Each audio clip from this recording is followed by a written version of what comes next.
This is the John Hallett Podcast with John Hallett. Because the way we're living, we need to change it, make it change today. And all learn from failure. Maybe they just wanted it a little bit more than you. That's probably the fact. And now your host, John Hallett.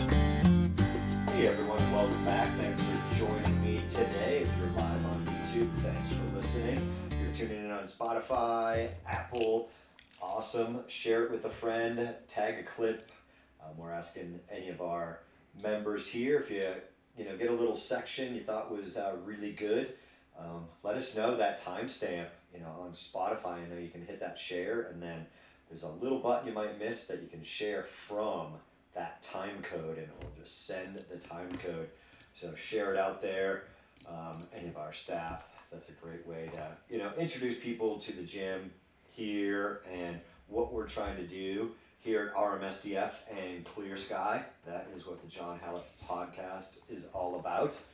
Today we're really talking about being a little bit better, sucking less. Be great today. So many people just put it off to tomorrow. And we had a great quote out there on YouTube, Facebook, and Instagram on the Stoics.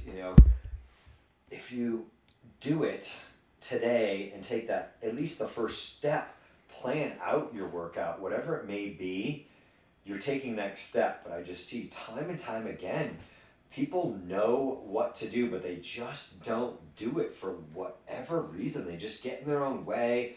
They come up with an excuse. You just have to do it. Sometimes you just have to start working out.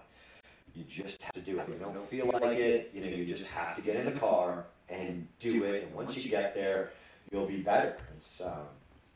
We had some kids, and the parents like, oh, I don't know, they're making excuses. Like, do you want the kids to do it or not? Because everybody's going to make an excuse.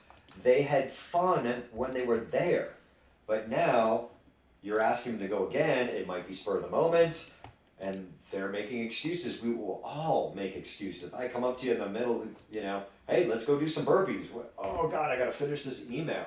I gotta finish this project I'm working on. We're all making a mistake, but if you're like, hey, at 3:15, we're doing burpees, that's a planned out thing, and that person has it in their head.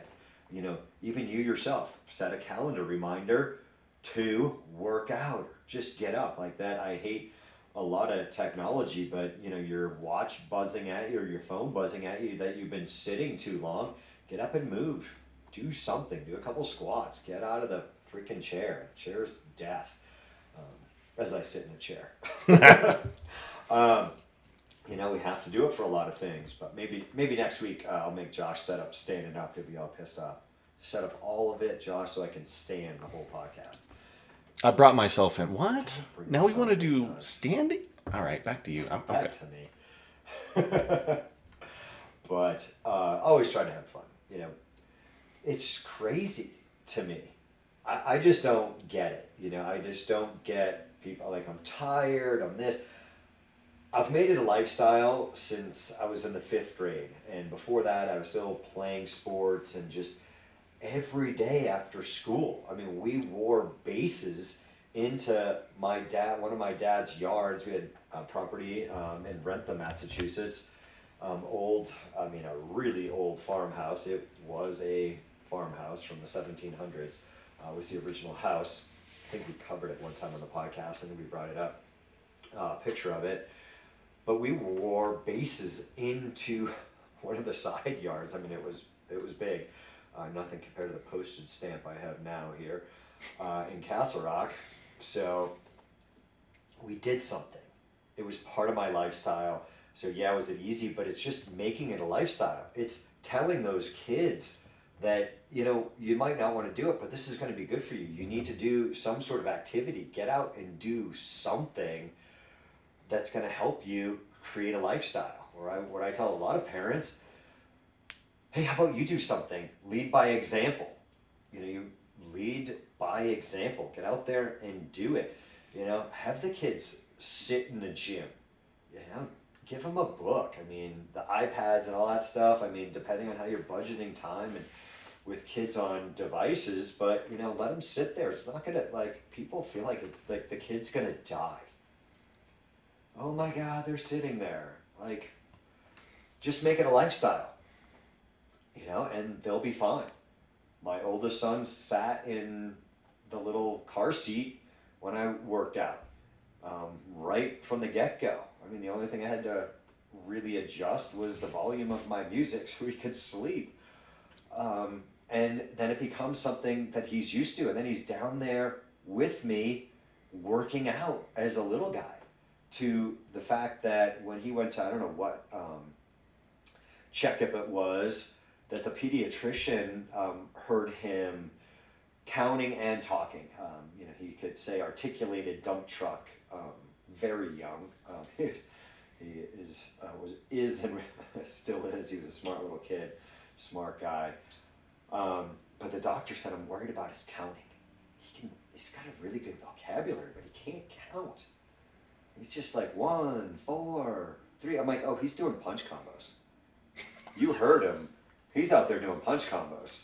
He's calling out punch combos. Like, I'm like, watch. You know, 2, boom, boom, 3, boom, boom, hook, yeah, 4, boom, boom, go down and do push-ups. He goes down, up, squats, all right, up, back to shadow boxing, 2, 1, and yeah, he's this little guy, and the doctor's like, oh, I'm okay. I'm like, but he was watching me. I never shoved it down his throat. It was one thing that my martial arts instructor, you know, like any parent, he wanted his kids to do his martial art, and he wanted to pass that on. But it can be really hard to teach your own kids. You know, there's plenty of people out there, I'm going to try to teach my kid the basics of fighting, but they don't want to listen to you. Like, that's why martial arts schools are so great. But my son didn't have it shoved down his throat. He just did it because he watched me and I was leading by example, and then he did it as part of his lifestyle. It was nothing that I forced, because my instructor's kids hated Taekwondo. They were such a pain in the neck to him, and that's where me coaching for him, now his kids are like, oh, well, we like this guy and it's not our dad. And they're listening to me, and now they're getting, you know, what he passed on to me, I'm passing on to his kids, because it's so hard. And that's so many kids. You know, even just thinking back to Taekwondo, I mean, there's this grandmaster from Connecticut, I forget what his name is, talking to his wife about their kids, and they're like, it's grandmaster, and they're like, it's freaking dad, we don't care. Like you get to take grandmaster's class. They're like, that's freaking dad. We don't care. All the other kids are like, oh, like it's the Pope or something. But your own kids, it's tough. So lead by example, parents. You got to, you know, eat right. You got to do things, and yeah, that's hard. And you got to take the first step, like throw out all the crap, and now go to the grocery store and start eating right. You know, and you know, I don't know, maybe if you could shut off, maybe one of these AI cars, maybe it'd be good to be like, and do not drive into this parking lot. Do not drive into Dairy Queen. Are they going to get pissed off at me? They're not a sponsor. They're not a sponsor? They're not a sponsor. Right? There's just so much crap out there, guys, and you find yourself eating it. You know, one little tip is write it down. You're smart. Like, so many people know what to do, but they just don't do it. You know, write it down and evaluate your own freaking diet. You don't need a dietitian. Look at the freaking crap.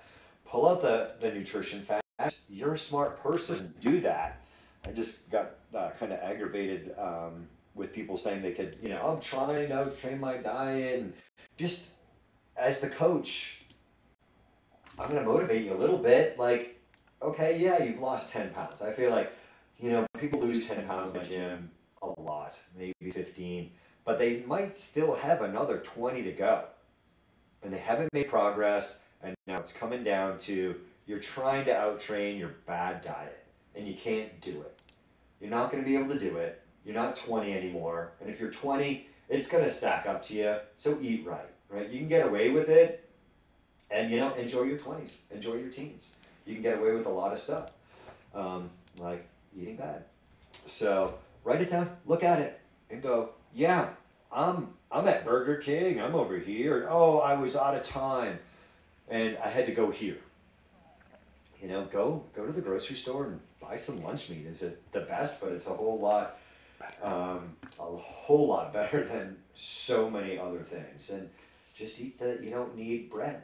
You don't need it. You'll be fine. You'll live. I promise you. You don't need a sandwich. You'll be fine, Josh. You don't need bread. But bread's so good. No, it's not. Yes, it is. It sucks. It's good. Bread sucks. They're killing you. They're making you fat.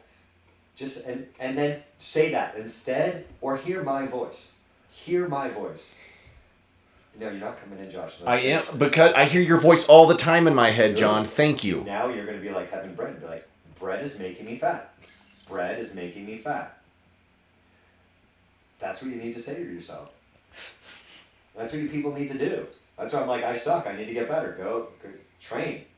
Be a little bit better. You know, give yourself a little test of like, yeah, you know, I can do it. I like the taste of bourbon, but I just did a 2-week, not going to do it. Like a little weekend sip, nope, taking that away. Just to do it. I don't know. You want to bring yourself in? Bring yourself in, Josh. I didn't have. I mean, I heard your voice in my head. I was just thinking that. I mean, you're a bourbon guy and you like that stuff. So, why the walk away from bourbon? I do want to go back to some of that kids watching by example stuff, but I'm really intrigued by this. So why are you stepping away from the bourbon? Just to test myself. It's like doing the cold plunge at 4:30 in the morning instead of 2 o'clock in the afternoon on my lunch break. I didn't know if you ran into some research where you're like, ooh, I gotta back away, because I've seen you do that, right? I've heard it. I've heard it before. I think we have it up in the show notes here on Andrew Huberman, and I was going to possibly talk about that. And actually, I stumbled back across this one doing some research for the show. I was like, oh, that's a good one, and I'm happy to do it. You know, it was Google. They knew I was. My wife's like, what, you're not going to have a sip of bourbon with me? And I'm like, no. Why not? I don't know. Just because I don't want it. I'm just going to test myself. Yeah. I get it. I mean, it's just, you know, it's a weekend play. Like, take away that pleasure.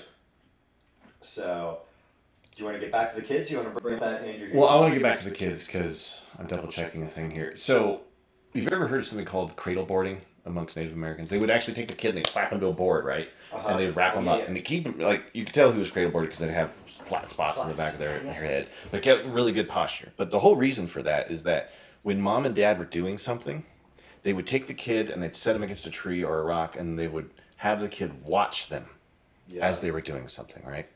And that was the greatest teaching tool that you could come up with because look, see, do, right? We've all seen that. If they see you doing it and they're looking at you doing it, they will do it, right?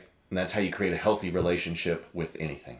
And then Jamie, one day we were shooting some stuff and she's like, I remember asking her, I was like, why'd you bring Bryce in here? And she goes, well, because I want my kid to have a healthy relationship with exercise. And the only way I can do that is to show him. I can't tell him every day. And I was like, that was one of the wisest statements I had heard about the whys, right? And why we do it. So having your kids watch you do something is huge, right? It leads everything. Yeah, I mean, we have kids hanging out here in the gym, and I'm like, it's not a daycare, but, you know, have them sit there so many times. I mean, we've had pack and plays in our gym over the years, and it's just a matter of, do you want to do that? Is it, they going to cry the first couple times? Who cares? Yeah. We'll just turn up the music a little bit louder. That's what we do. But they're going to get used to it. But it becomes an excuse not to work out. Like, oh, I got a kid. When I talk to some parents and like, oh, the kids don't want to do it and I can't make them do anything, I'm thinking to myself, who's in charge here? Who's in charge? Are you the parent or they? Yeah, it's tough. I mean, I'm not, I could get better all the time.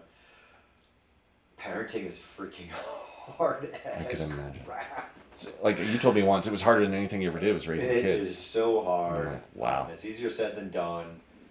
But it is like, you know, having that with kids of going, they don't want to do it. Well, there's got to be some here. Balance might be the wrong word. You know, there's some stuff you're going to have to do. You're going to clean your room. You got to brush your teeth. Some other, there's stuff in there, but, oh, they don't want to do it. And I'm like, what's next? And what's next? And what's next? It's the, analogy I've used for years of the kid in the grocery cart fussing and wanting something, and they cry, they create a fuss on aisle 1, 2, 3, and 4, and they're breaking the parent down, and they give in by whatever, aisle 5. Yeah. And then, now it's aisle 3. Now it's aisle 1. They're just breaking you down because they're like, I know I got my way. I'm not going to want to do this and that. It's not easy, but I think, setting the example for your kid is it's huge. Really good way to do it. Yeah, it's huge. I mean, it's what drives everything. Did you know yesterday was National Walk to School Day? All we did when I was a kid, was walk to school.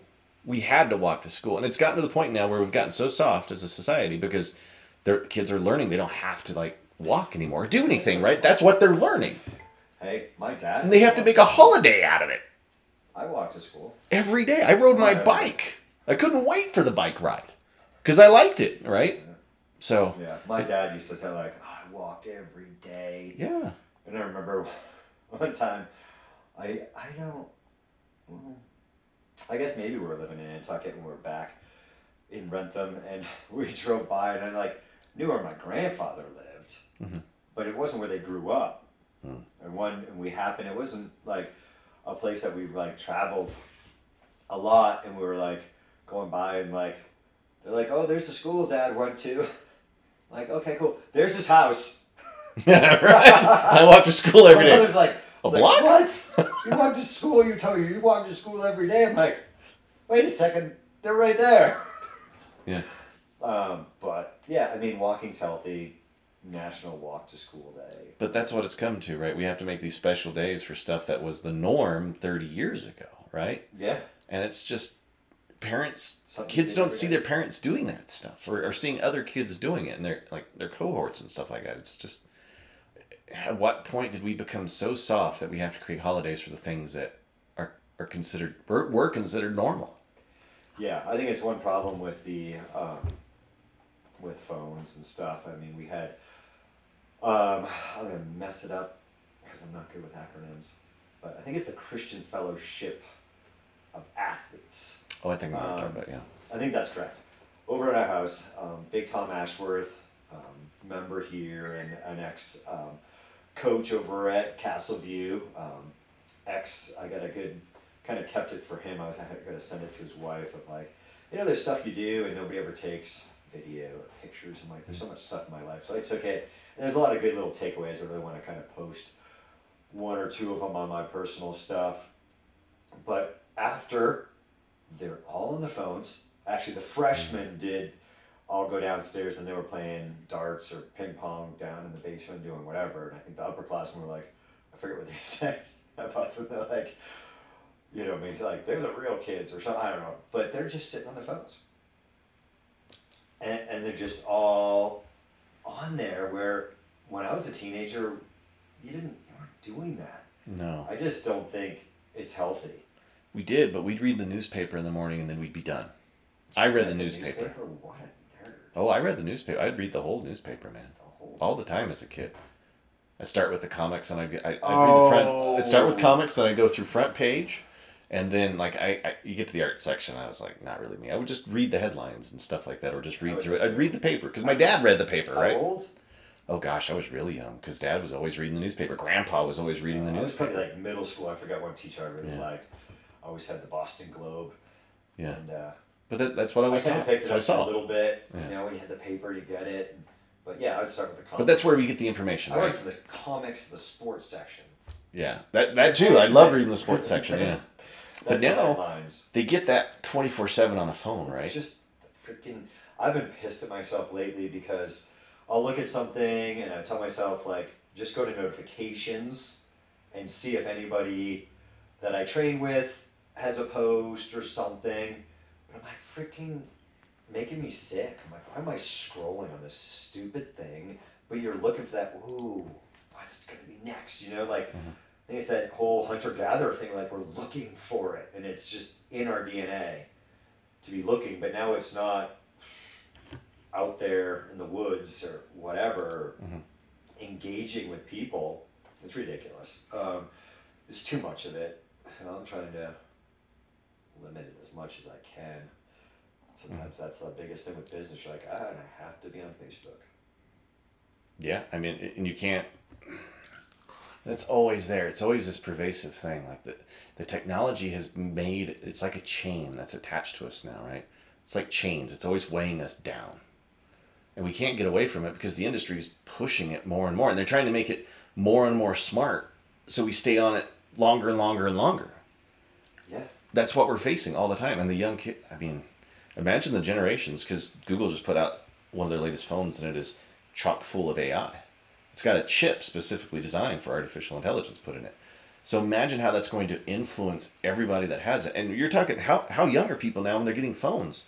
Yeah. It's super young. Yeah, I mean, it's that's what we're feeding them, John. That's what we're feeding. Yeah. But, you got to try to be great today, folks. You've got to stop putting it off, whatever it is. Or I had a quote here. I forget who it was from, but probably one of the Stoics is where I was doing some research on that. But it is, who would you be if? Like, who could you be if you weren't scrolling so much? Mm-hmm. If you didn't spend so much time doing whatever it is? I don't know. What's something, I mean, you know what I'm going to say. Maybe not. Like, what could you accomplish? What could you have done if you? Yeah. How much time have you spent playing whatever that game you play? Call of Duty? Yeah, Call of Duty. Let's not get into that. Let's not get into who could you be? Yeah. How badass would you be if you were in this gym or any other gym? Uh-huh. How badass would you be? How many hours? A guesstimate. I don't want to get a guesstimate. I played a lot of Call of Duty over the years, right? So we're talking how many years? Oh gosh, the first one came out in 2002. 2002. Ish. Yeah, I want to say. Old. Yeah. I mean, when the Call of Duty series came... you've been playing that for 20 years. Yeah. 20 years. Josh. I don't game... So all right, we'll just make magic numbers up. So, but yeah, imagine I played an hour a day for 3 days a week, right? Because sometimes I don't even get a chance to play it. Bullshit. Okay. Okay, 5 days a week. What do you want? 6, 7? We'll go 8. Even conservatively, it's like 7,000 hours. Yeah. In just one thing. Imagine the people that...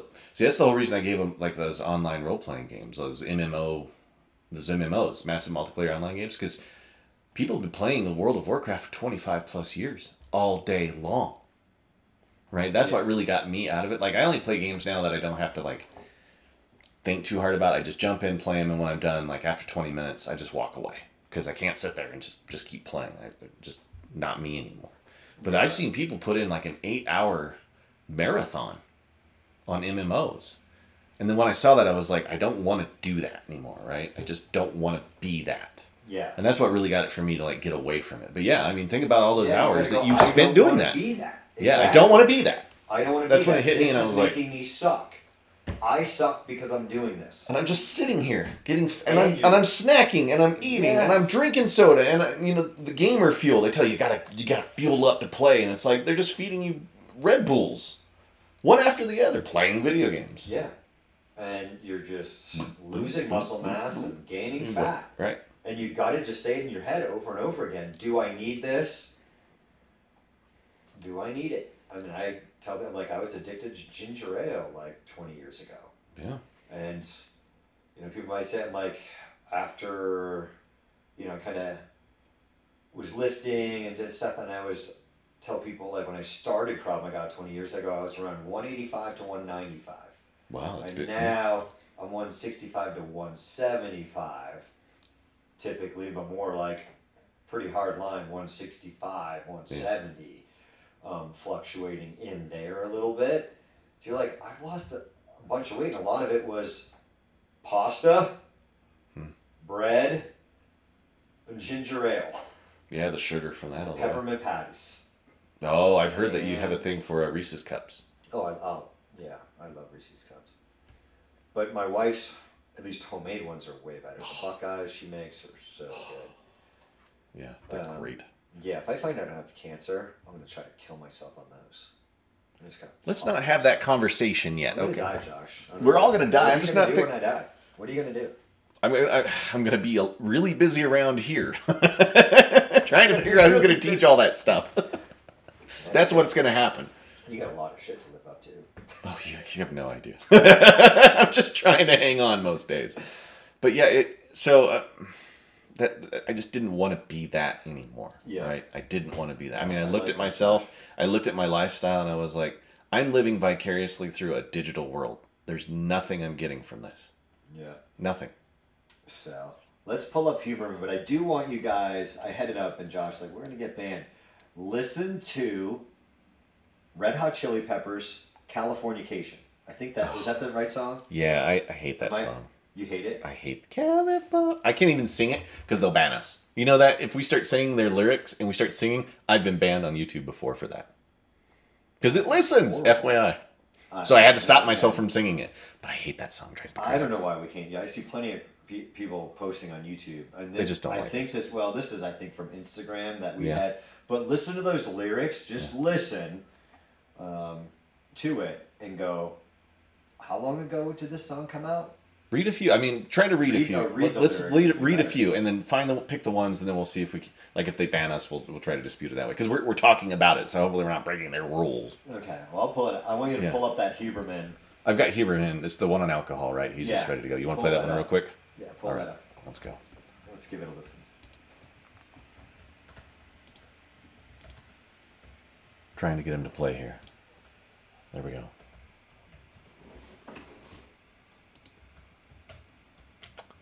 With dinner and maybe on the weekend a few more. And I offer a bunch of different patterns to explain how it could also be 2 or 3 drinks on Friday or 6 drinks only on Saturday. Well, all of those groups. So you can hear it.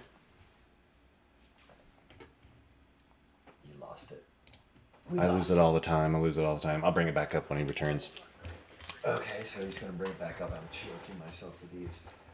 It'll kill you if you're not careful. They'll kill me. Consequence, they feel more stressed and more anxiety when they aren't drinking. This is a seldom talked about effect of alcohol because so often we hear about the immediate effects of alcohol. People who drink a bit, and when I say a bit, I don't mean 1 or 2 sips or even a glass of wine every once in a while. I mean, again, people that are maybe having 1 drink a night with dinner and maybe on the weekend a few more. And I offer a bunch of different patterns to explain how it could also be 2 or 3 drinks on Friday or 6 drinks only on Saturday. Well, all of those groups experience increases in cortisol release from their adrenal glands when they are not drinking. And as a consequence, they feel more stressed and more anxiety when they aren't drinking. This is a seldom talked about effect of alcohol because so often we hear about the immediate effects of alcohol. People who drink a bit, and when I say a bit, I don't mean one. Repeating itself. So the anxiety builds up. Well, it's just that cortisol release, and it's really like sleeping. Mm-hmm. You know, I mean, the older I get, the less sleep I need, but I need sleep, and if it's not good quality, and you have a glass or 2, and I was like, well, hey, look at this, like I'm sleeping better, mm-hmm. and I know that, but you're like, now after the fact, is it 1 or 2 days, that, what do you say, the adrenal gland is still mm-hmm. releasing cortisol. Yeah. And you're getting anxiety so when you're not drinking. It out. It's tough. I mean, I think there's a lot of people that have 1 glass of wine every night. Mm-hmm. Can't out-train that. The older you get, the more we got to dial things in. And you got to balance life's pleasures in with everything. So I pulled up the lyrics. Who knows? But I think it's stupid. So verse 1, psychic spies from China try to steal your mind's elation. Wow. That's the first line. Uh-huh. And there's little girls in Sweden. And little girls from Sweden dream of silver screen quotation. Let's see. Those dudes are far out when they write their lyrics. Yeah. But some of those things in there, they start mentioning, and you're like, were they psychic? Did they know it was coming? And then I always thought that. Yeah. Oh yeah. Go ahead. Pay your surgeon very well to break the spell of aging. Celebrity skin is your chin, or is that war you're waging? Firstborn unicorn, hardcore soft porn. Dream of Californication. That's a lot to unpack in that statement. Yeah. But there are some sort of visual representation in them when they do it, because they're not wrong, right? How many people in Hollywood are paying to look young again? Have you seen the pictures of Madonna lately? Oh, so many of them. You're just like... It's not the same person it looks like. It's like, is that Madonna or not? Because Madonna, like 30 years ago... It's crazy. Like, some scary. of these people are just... It's crazy. A teenage bride with a baby inside getting high on information. And Whoa. buy me a star on the boulevard. There's some good... There's some, like, lyrics in there that you're like, oh, wait a second. How'd you know about like this? The Chinese spies, you're like, these people, we've got to do something. We've got to do something. They're stealing intellectual property. All the time. They're infiltrating. They're known to be doing this stuff. They're buying property in the U.S. Oh yeah, stuff sensitive property. Like, collecting. Stop playing with it. They're not playing fair. Yeah, they've got their own version of something like Facebook that tracks every American out there. They are completely obsessed with tracking everybody and everything, and now they've got the technology to do it. Yeah, I mean, this country's got to get a handle on that, on stuff, and just little things. I mean, we've got a couple Sean Ryans, but just this morning, I was listening to, is it Tony Prince? I think it was one of, or the Blackwater guy. Yeah. Is that correct? I think he is, yeah. And what a fascinating guy. Really good. Eric Prince. Eric Prince, episode 75 and 6, or no, 76, and I guess there's two of them, part 1 and 2, of that episode, it looks like. But there's a little bit that they're talking about the East India Company, and some other really good things. He had a book I've got a note on, but that I wanted to read. But did you know? And I forget what it's called, but it's essentially burning the wife. And I think it's when, and the example he gave, like the East India Company, whoever it was, they were like, they had come in, whatever the whole background is, listen to the whole story. But the guy died, and the custom or whatever was to burn the wife. With the dead person? Alive. Like, I don't think it was with that person, maybe. Yeah. But it was like, whoever it was like, okay, whoever participates, we're going to hang. I'll respect your customs, and you're going to respect our customs, and if you burn somebody for no reason, we're going to hang you.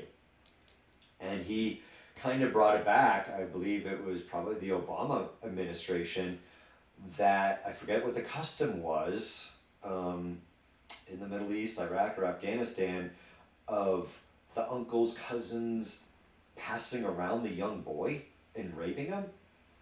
Have you heard? I forget the name of the custom. I had forgotten about it. I'm like, I've heard of it. Like, how horrific. And what he said was some of our guys got in trouble for just beating coming across this and beating the guy up. Like, what the F? Yeah. And they got in trouble. Yeah. Instead of going, you know what? No, I don't care who you are. Yeah. Don't do it. And if you do it, we're going to firing squad you. And that's what I say a lot. I'm like, I've firing squad. And you know what he said? I'm like, this is fantastic. Very, very smart guy. He's got some really good points on everything going on today. That, how would that have changed the hearts and minds of those mothers? Sure. What mother wants that to happen to their kid, no matter what the freaking custom is? Custom, you freaking perverts. It's not a custom. Right. You're freaking wacko. You got Yeah. stuff wrong with you. Yes. Like, you're done. There Sorry, we caught you. You're done. Boom, bullet in your head. There is no ifs, ands, or buts. It's like some of this. It's like what I say with these politicians. If they don't, this is like, absorb that. There's some really good stuff in that episode. These politicians, if we don't change this country, where are we going? We need to make change. This is what I've been thinking about lately. Oh, you're running for re-election, Josh? Okay. Well, you know what? We want term limits. We want you guys out. Okay. Whatever it is, 4 years, 8 years. People need term limits. We need to get these people out. You're making billions, or you're freaking unconscious, and people are pulling puppet strings behind the freaking curtain here. That's the big one, but yeah, keep going. I think it's the money's the big one. I'm not disagreeing. Yeah, there's somebody else. That's the big one, and then the puppet strings are second. Yeah. Now, and you promise your constituents that, yes, I'm going to vote for this. Okay. It comes up to vote. Josh says, no. Nope. Boom! I kind of had a conversation with another friend, and first, the money, like a lot of our politicians are bought and paid for because when you're running for office, you got to have money to run for office. It's not hard to get a whole bunch of cash, right? Second is who's really running the country, because when you have people like Mitch McConnell and even Dianne Feinstein, who died recently, who was on her deathbed, who was still tweeting about Pakistan policy and stuff like that, who's actually making those posts, right? They were wheeling her out just for votes that she wasn't even aware of because she was the vote. She was not acting in her office, right? She was not acting as the person for that. So who really runs the country? Like Joe Biden, do you really think he's capable of figuring out where he's at most days? You do think he's capable of figuring out where he's at? Because there's days that all he can think, I think I want to have ice cream. And this guy is the head, the commander-in-chief of our military and our... He knows where he's at. He's right smelling your hair. He knows. He's in Connecticut in the middle of the White House, right? But that's what we're getting at, right? Who's running these things? It's not the person we elect. It's like whatever power group is behind them. Yeah, there's too much. It goes to... that episode again because it's fresh in my head. Listen to Sean Ryan and then listen to John Hallett Podcast. Yeah, actually listen to John Hallett first, then the rest, because we're the important ones. Look at how many I hate these government bailouts. It's kind of like,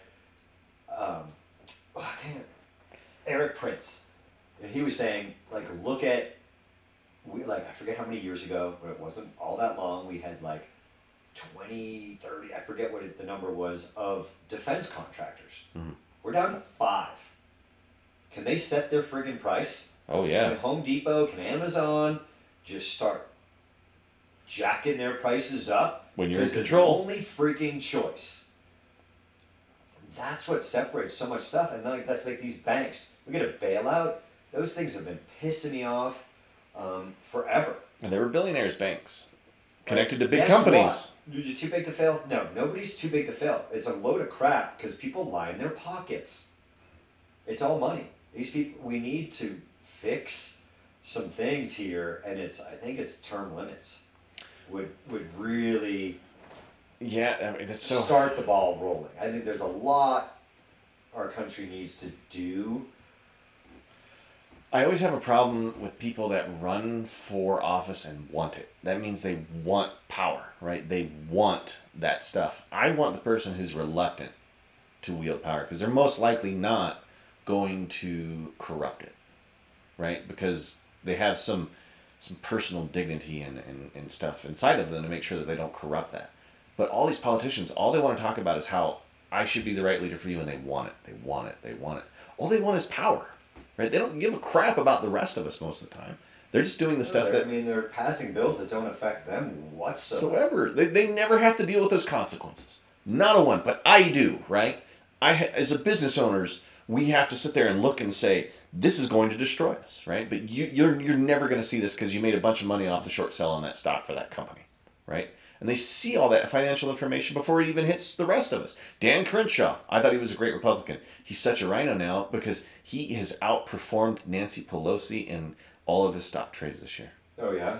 outperformed everybody by head and shoulders. So how does a guy that goes from like almost no money, and I respect his background, I respect his Navy SEAL stuff, but he's the most profitable politician out there right now. Is he? I did not know that. He's out. Now, Nancy Pelosi was always really good at, her husband was making the trades. But Dan Crenshaw, man, look at his financial background stuff. He's making money off the office. If you're in politics to make money off the office, you should not be elected. You're there to work for us. That's why they call it the people's house, right? Yeah, it's just gotten so far away from it. I mean, I've been really doing a lot of research and stuff on the Stoics lately, and you're like, Marcus Aurelius gave up half his power. Mm-hmm. Half his power. Which is wild, right? Like, he gave half his power away to his stepbrother. Mm-hmm. Or half-brother or something, I forget what. Crazy, like, half the power. You're the most powerful person in the Roman Empire, like, and you're giving away half that power. Right. Like, what does that say about that person? Was Marcus Aurelius the one that started off the Pax Romana, the big Roman peace? I can't remember, because he was known for being the person who was actually really wise. I mean, he ruled the world, essentially, but yeah, I mean, he knew power's fleeting, right? You direct power. When you have real power, you give other people power. That's how power works. Yeah. Power should not be concentrated into a single person or entity in any way, right? Yeah, it's these... Do you remember what Eisenhower said on his way out of office? In his final speech, he said, "Beware of the military-industrial complex, because everything we do from now on will feed them." And has every ward fed since Eisenhower the industrial military complex? Yeah. The answer is all of it. All of it. And now we're giving away all of our munitions to Ukraine, right? All of it. Who's going to profit from that? Who's going to have to make more? Yeah, I listen to that. Listen to Sean Ryan, episode 76. Listen to it. I mean, I'm only halfway through it. Like, listen to that and listen to somebody that was in that world. Yeah, I can imagine what that's like. I mean, it's crazy. And again, I don't know, it seems to be the thing. I don't know really why we would like to push Russia more towards China. You know, there's a little thing he starts talking about, like, it might have been the Clinton era that we were like reaching out to them. He tells a story about doing some range stuff with some Russian special forces. I forget the name, but like they do some crazy stuff on the range. I would not want to train with a bunch of crazy Russians. He's like, they shoot each other. They're doing some crazy stuff. But we're pushing them away now. Why do we want to push them away towards China? And if you look back, this is an interesting fact that I didn't know. So World War II, right? Mm-hmm. The war to end all wars. How many Americans died? 500,000. Yeah, so like under 500,000. I think it was like 400,000 was what they had on that podcast. Mm-hmm. How many Russians? Are you talking about the ones that were sent to the Gulag in Siberia at the time, or how many that were just thrown at the front line? 20 million? 22 million. Yeah, that's what I thought it was. It was 22 million. Let that number sink in. Yeah. That would be like the entire state of Nevada. Is that what Nevada is? Well, I don't know. They're pretty big now, but that's the entire states, right? There's some like. Yeah, I mean, that is a lot. 400,000 people. That's a town. 1 million. It's not even 1 million. It's 22 million. That's the entire size of Denver missing times 5-ish. 4, right? 4 cities worth of people just gone. That's why there was also, after World War II, there was all that land that they were trying to encourage people. Plus, that doesn't count all the people that were sent to Siberia and the gulags on top of it, right? And Russia's famous for just throwing soldiers at a problem, which you're seeing again now, right? Yeah. And I think a lot of that play is to try to get them to, you want them to get caught up and bogged down in something, so if their military stuck here, every couple of years the Russians like to go out and be like, oh yeah, here's a referendum, everybody there wants to be Russian, we're going to take it over. Well, I think the current CIA thinking is that if we just get them bogged down here, they won't keep doing that, right? And they're constantly spending their money. But it's a new Cold War. Who can outspend and keep making the munitions? That's what it's turning into. I don't know. I mean, I think we were knocking on their door with NATO and some other stuff, and I can see why they're pissed off. But they're also the Russians. I mean, they're crazy. I don't want a world war. I don't want two nuclear-powered superpowers who were... So ask me, why would you want those two against us? Tell me why. Yeah. Tell me why. Like, why are we pushing them more towards China versus having a better co-op, or just going, like, we're into every freaking war. Like, so how much money would we get? Like, we're spending taxpayers' dollars, and people are making more money off the military industrial complex. It's crazy. I'm like, can we just butt the F out? Hey, Russia's still pissed off for the Cold War thing. Yeah, they're and the guy that's in charge was trying to get the Ukraine, and the Ukraine's corrupt, like all this stuff. It's just world politics is kind of crazy, but I'm a little bit like, do you think Ukraine will ever pay us back? Huh? Do you think Ukraine will ever pay us back? Oh no. Not a dime. We'll never see it again. Like some of the stuff. I mean, actually there's a good point that Eric Prince brought up about Afghanistan. Yeah. So you know the Russians were there. Yeah. Yeah. So there's some oil fields somewhere. When the Russians pulled out, they capped them, did whatever. You know what we were doing for 20 years? Sucking the oil up? What? You know what we were doing? What? What? Tell me. We were bringing oil. I forget how much. I think it was like $100 or whatever he said. We're bringing oil from the Met. We're bringing it all the way up to Afghanistan. Yeah. We're tankering in and then trucking it all the way in. We were there for 20 years. Did anybody uncap the oil fields in Afghanistan and start setting that back up? No, most likely not. How much money did we waste? Whose Billions. decision was that? It started with George W. Who made the freaking money off of that freaking gas and diesel for all the military in Afghanistan when we could have used a natural resource there? And then set these people up with a way of making freaking real money.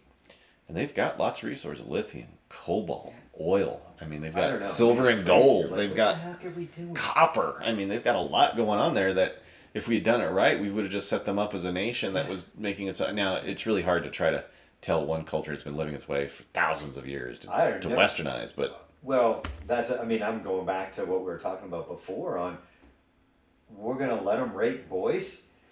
We're going to let them do this custom? We're going to... No, yeah, you know what? No. There's no punishment for that. There's no punishment to a male for having sex with an animal. So it's very common for them to also do that with goats. But the moment that a woman gets involved, they kill her for it because she tempted the man. And it wouldn't be uncommon that if you wanted... it's not uncommon that you could set one of the women in some of those cultures on fire, and the only way you don't face any charges is if she was standing in the kitchen when you did it. So if you set her on fire in the kitchen, you get away with it. I mean, that's the kind of cultures we're dealing with. The people, there's no respect for life, right? There's no respect for anything. I mean, that's why they call them a bunch of goat effers. Yeah. Because it happens, right? That's the culture that you're going up against. I don't care what you do with a goat, but a kid. Yeah. You gotta stop that. But there's no punishment for that. No punishment for that. No, let them do that. What the hell's wrong with these people? It's just like, right. I don't know. It's ridiculous. So it just drives me crazy. A couple other clips here, but I think we're running long again. I think we talked about it. You've got this woke school one queued up, so you want to play that one? I'm not sure which one. Which one is it? Is it the first? Well, you've got me two. You sent me one from 10.5. You've got Sean Ryan clip or podcast 10.5. I've got the Sean Ryan clip. The woke schools is the one that were listed in the two notions. I don't know. I downloaded them both and they're the same thing. So play one. Let's play one. I just want to play this one because this one says it all. Do you have any plans on? Do you have any ideas on how to fix this now? I think there's two ways there's a couple different ways we have to address it. So in the realm of politics, you always got to think from the position of what's the ideal and how do I move people toward it that don't want to get there. So obviously the ideal would be we don't have to worry about this. It's just not something that we have to conceive of. It doesn't happen. Again, we have to address the philosophical side of this. One of the biggest problems that we have on that side too is an absence of fathers in the home. Now, a lot of dads today are going to say, well, that's because the wife kicked me out or whatnot. I get it. I realize that everything is messed up with respect to the concept of the nuclear family right now. But if you want to look at every crime statistic out there, fathers not being in the home is probably the leading indicator of whether or not your child is going to get in trouble, react violently in situations, end up in jail, et cetera, et cetera. So a lot of that that's not a political solution. We can't solve that. And politicians telling you that we can solve it by taking people's guns are either horribly ignorant or lying to you. And regardless of what the reason is, they don't deserve a position of public trust. So, all right, we have a vulnerable area. The vulnerable area is the school. If you are going to insist on maintaining the public school system the way it currently exists, where we essentially assign you a school based off of your geography, then you're going to have more armed security with respect to the schools. You're also going to have to look at other security measures that you can put in place, which make it more difficult for someone to get into that environment and commit mass, violence. So that does come to a degree with armed security, because one of the things we do know is that people don't tend to target places where they know that there is competent armed security. Part of it has to do with defensive measures with respect to how you protect kids within the classroom, how do you make it difficult for someone to be able to enter a room, all of those things. Nobody's static. All right, guys. I encourage you to listen to the rest of that episode. That, again, what episode was that, Josh? 70. I'm trying to see about how I should get cheater glasses. I know I should. I can barely read. Old Josh, you're 45. I know. It's episode 75 with Nick Freitas. Fantastic episode. You want to hear more of that. It wasn't queued up perfectly, but he goes into a lot there on schooling. He's got a very fascinating one, so encourage you to listen to it and consider the things he says about schooling and other topics in that podcast. So we are out today, guys. Thanks for listening. Stay safe out there. Suck a little bit less. Tell yourself, who could I be? Who could I be if I just didn't do all the scrolling, whatever it may be, or all the bread? You can do it. Lead your life by example. Try to be the best you can be. All right, guys, I'll see you next time.